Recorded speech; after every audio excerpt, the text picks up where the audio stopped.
now it comes to the execution part. We've done all the groundwork. We've done all of the hard miles, and now it's about executing the plan. I call this is the game day. This is the sheep hunt. This particular photo is me. I did a race called the Yukon Arctic Ultra, and it's a 700-kilometer race. I think that's 40 miles. It's a nonstop event, solo, in the Yukon, and it's in February, and the temperatures are about minus 40. In this particular race, the temperatures hovered between minus 35 and probably close to minus 50.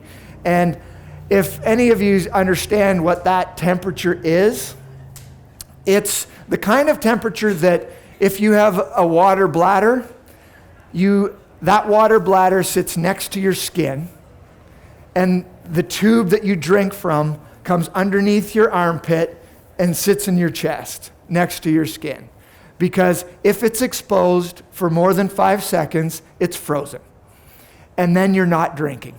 Or you're running that hose down your pants to put it between your legs while you're running, because that's the quickest way to get it to thaw out. So this race, my goal of this event was to win the race first. Second, it was to break the current record. And thirdly, my personal goal was to do it under 8 days. So at these temperatures, it's challenging, but I live in a place, I have an advantage. I've got the hometown advantage. I've moved to a place where this is the kind of thing that I can train in, the environment. I've put everything in my favor. I've dedicated myself, I've committed to the cause, I've then focused on what I need to do, and now it's time to execute the plan. And that's the plan. So, game day, I'm good. I'm the race continues on, and I'm 6 days into the race. I'm leading by, I believe it's somewhere between 12 and 24 hours. I've got a pretty good lead. But at this stage of these events, a 12-hour lead can go south on you real quick if you have a catastrophic error in water or the ability to get water. So I had my plan dialed in. I was going to do 100 kilometers between sections. There was 7 checkpoints during this race. And I had everything figured out that I could do the 100K, the 60 miles, and without having to start a fire or start my stove to boil water. I was pretty dialed in. Day 6, I'm coming off of the Black Hills down into the Indian River Valley, and crystal clear morning, and morning comes at that time of year between 10:30 and 11 o'clock. So most of this race is done in the pitch black, because we just don't have a whole lot of daylight at that time of year. So daylight is coming up, and I'm coming off the mountain, and I'm scouring this valley because there should be smoke. There's a checkpoint down there. It's the last checkpoint before the finish of the race, and there should be smoke coming out of that valley, and that's all I'm looking for. And I see none. It's minus 45, and so I think, okay, well, whatever. Maybe I just can't see it. But sleep deprived, and I'm not quite thinking right. In fact, probably 2 days earlier on the trail, I was running past what I believed was a cowboy standing on the side of the trail, and it was not a cowboy. It actually was the cowboy. As I ran up beside, he had his hat on, he turned into a bat, and he flew away. This is called hallucinations. I wasn't drunk. So that was 2 days. So I'm trying to set a stage for the state that I was in when I think that I should be seeing smoke and I don't see it. I've done these races long enough to know that, okay, maybe my mind right now is just saying that I don't see smoke, and then I usually slap myself and get back out of it. So I slap myself and I don't get back out of it. There's just no smoke.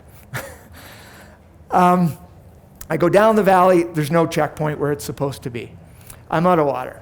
Actually, I have about this much water in the bottom of my bladder because I needed to keep some water in order to start when I start my stove, that I need some water in order to start to melt snow, because if you just put snow into your pot, it burns at those temperatures, and it takes so much longer in order to be able to melt it.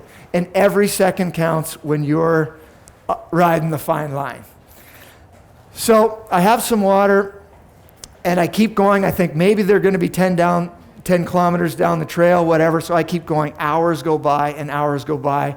And now I'm at a point where I've got to stop. I have to melt water or else I'm going to lose limbs.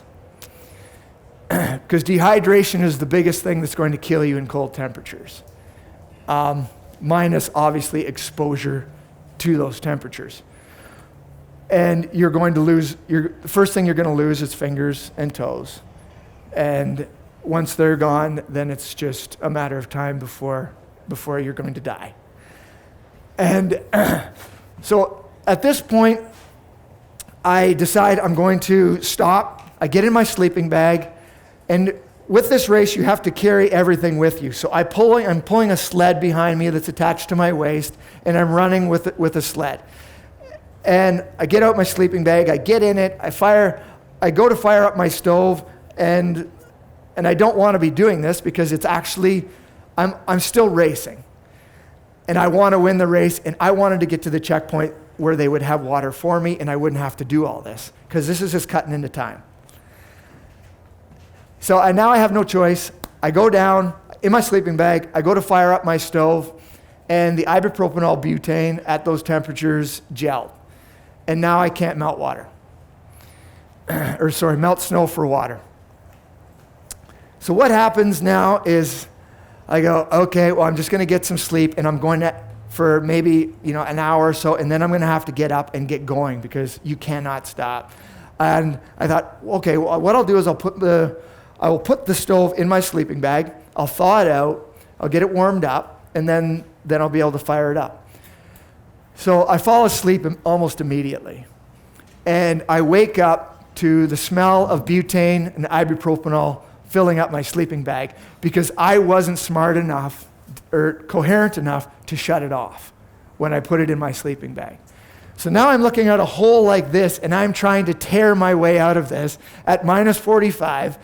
And I do. I get out. And now it's like, okay, let's get back at it, because there are no options. Your options are one, is get back going, or you're just going to die. Because nobody's coming. It's up to you. So I finish off the race. A little ways down, I built a fire, and I got some, I got my water that I needed. I finished the race off, and I was an absolute train wreck. That was the race that I thought was going to put me into retirement. But what that shows is no matter how good the planning is, there are going to be things that come up that derail you from your goal.